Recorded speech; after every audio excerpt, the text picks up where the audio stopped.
Здравствуйте! В эфире программа «Актуальное интервью», в студии Василий Радченко. Каковы итоги навигации? Сколько груза доставлено в арктические районы и будут ли сдвинуты сроки открытия автозимников в этом году? Об этом мы не только узнаем у председателя Государственного комитета по обеспечению безопасности жизнедеятельности населения Якутии Дмитрия Лепчикова. Дмитрий Николаевич, здравствуйте! Добрый день! Завершилась навигация. Каковы итоги? Во-первых, я бы хотел отметить, что подготовка к навигации, она проходила в сложных условиях, связанных с эпидемиологической ситуацией в целом в России, в мире, но и в том числе у нас в республике. Хочу отметить, что наши компании, это и ЛОР, это и Колымская судоходная компания, а также Янское речное пароходство. И в целом речники,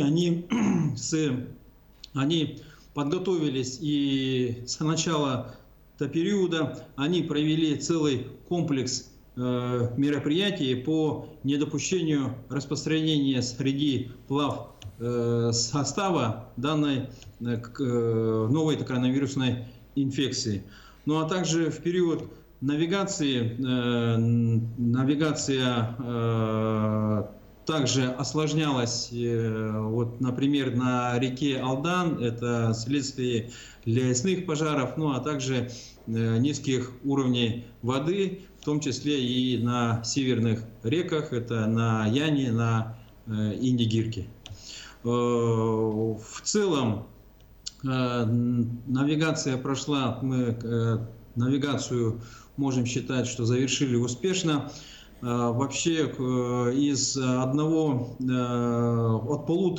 более полутора миллионов грузов было перевезено, в том числе только жизнеобеспечивающих грузов это было 1 миллион 70 тысяч тонн жизнеобеспечивающих грузов.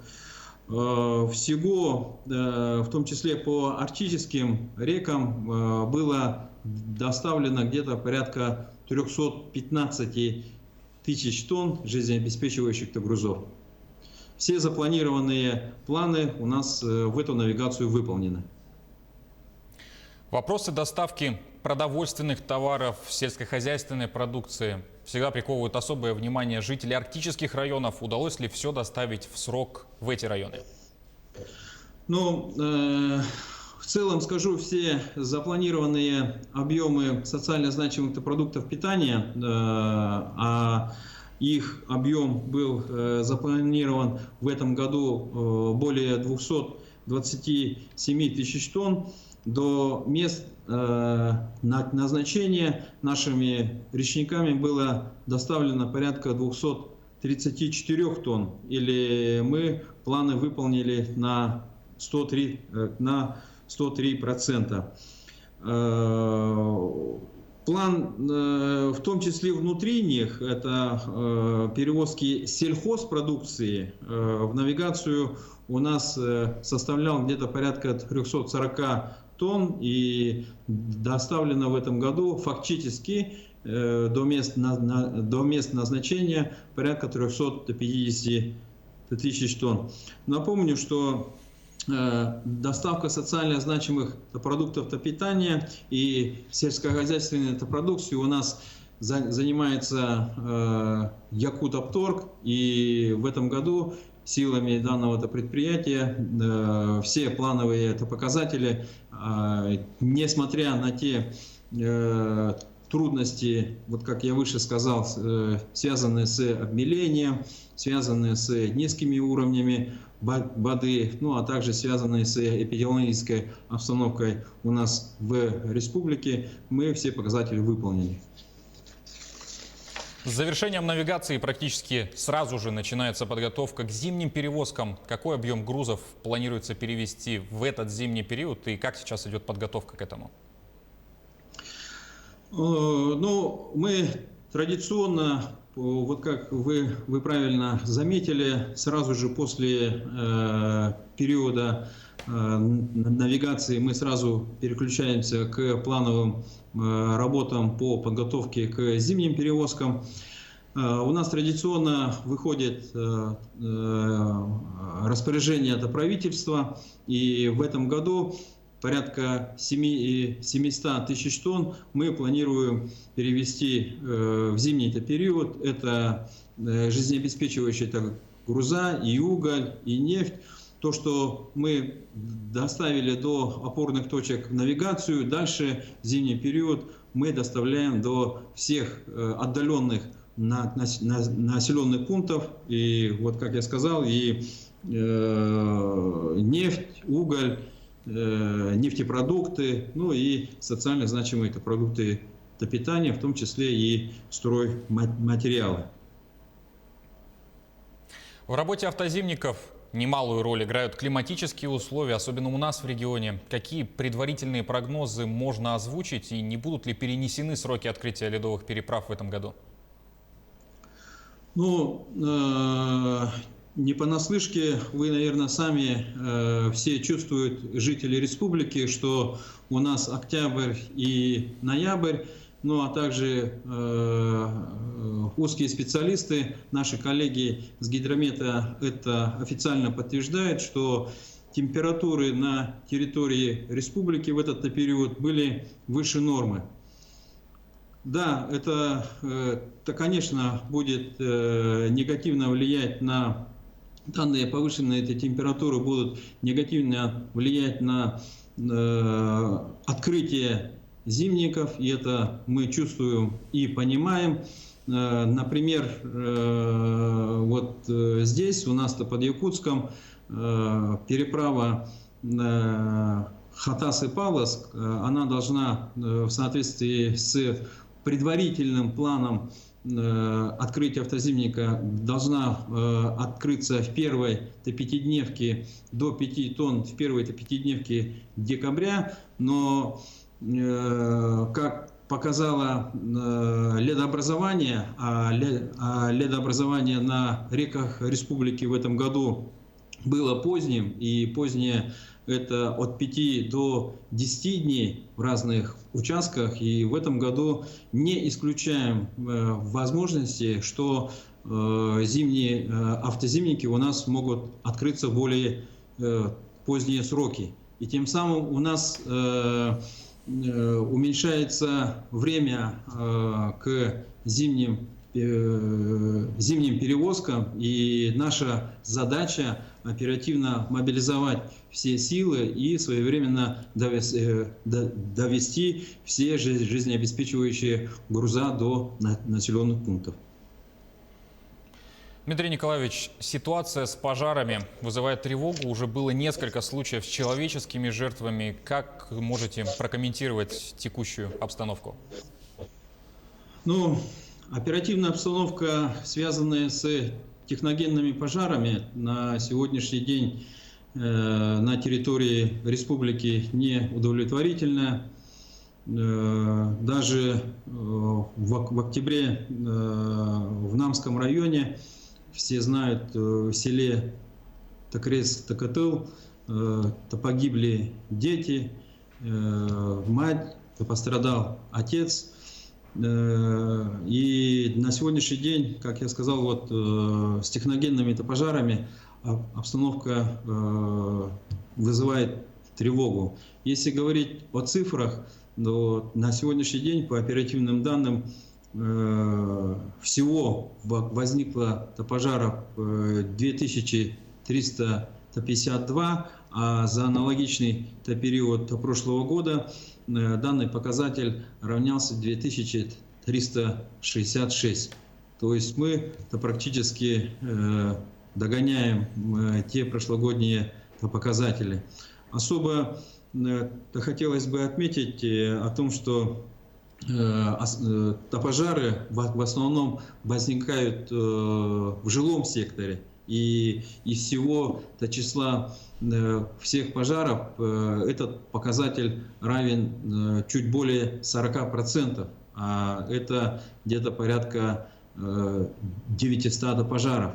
Но и в последние вот эти 2 месяца, октябрь-ноябрь, в связи с входом,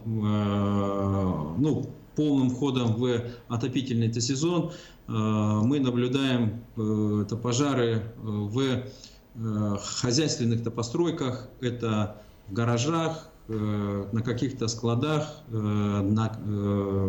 те, которые сегодня отапливаются или электроэнергией. О чем говорит сегодня основные причины пожаров являются это нарушение правил эксплуатации электрооборудования,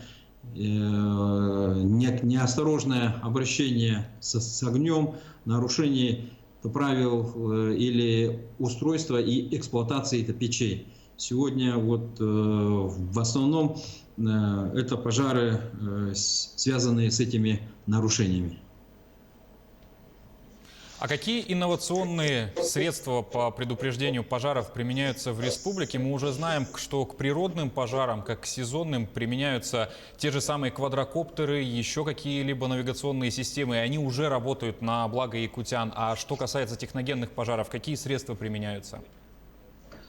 Одним из наиболее мы видим это автоматические извещатели пожаров. Они даже и в ценовой политике они не очень такие дорогие, и мы через наши подразделения в рамках профилактической работы мы всем жителям рекомендуем устанавливать данные автоматические извещатели.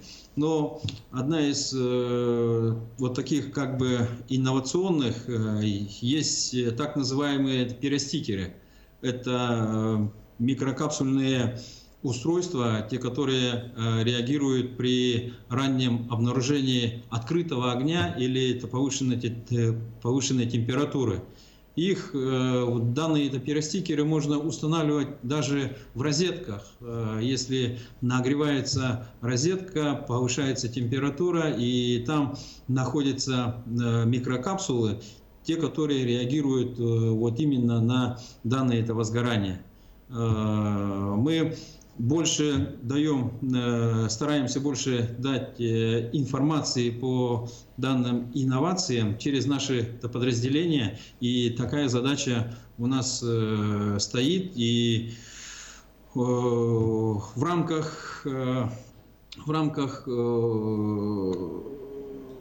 недопущения увеличения пожаров в населенных пунктах у нас был утвержден и комплексный план в республике, и где одним из основных мероприятий данное распространение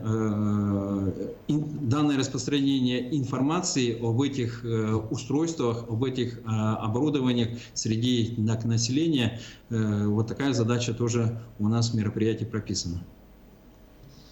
А где и примерно по какой цене можно приобрести пожарные извещатели и другие устройства, о которых вы сейчас говорили? Они практически в каждом специализированном магазине, те, которые продают средства пожаротушения. На примере скажу о том, что у нас в республике и в городе Якутске расположено якутское отделение Всероссийской добровольной пожарной охраны. Расположены они на улице Ярославского, и у них там есть торговый отдел, и там есть очень широкий спектр данного оборудования, в том числе те, которые я назвал, и автоматические извещатели, а также вот такие микрокапсульные, оборудование, да. Но данные предметы, они не очень, как я сказал, это дорогие, финансовый, ценовой диапазон, смотря от какого-то помещения, сколько их штук, это варьируется от 300 до 1500 рублей. И даже вот эти автоматические извещатели можно оборудовать сим-картой, и тогда будет при работе данного извещателя автоматическое будет оповещение о возгорании на том или ином объекте. Дмитрий Николаевич, а оказывается ли помощь добровольным пожарным в тушении возгораний? Ну, в рамках нашей программы по обеспечению безопасности жизнедеятельности населения у нас предусмотрена государственная поддержка общественных объединений. У нас практически в каждом районном центре с 2012 года были созданы общественные объединения добровольной пожарной охраны, те, которые сотрудники добровольно-пожарных команд активно участвуют с нашими тоже подразделениями государственной противопожарной службы в профилактических мероприятиях. Там же у нас предусмотрена отдельная государственная поддержка по участию в профилактических мероприятиях или участие добровольцев в тушении пожаров. У нас принято отдельное постановление правительства республики, где утверждается порядок, и на сегодня поступают заявки, и созданная на уровне Госкомитета комиссия рассматривает данные заявки. Итоги прошедшей навигации, ситуацию с пожарами и открытие автозимников мы обсудили с председателем Государственного комитета по обеспечению безопасности жизнедеятельности населения Якутии Дмитрием Лепчиковым. Дмитрий Николаевич, спасибо за беседу и всего вам доброго. До свидания. Это было актуальное интервью. Оставайтесь с нами.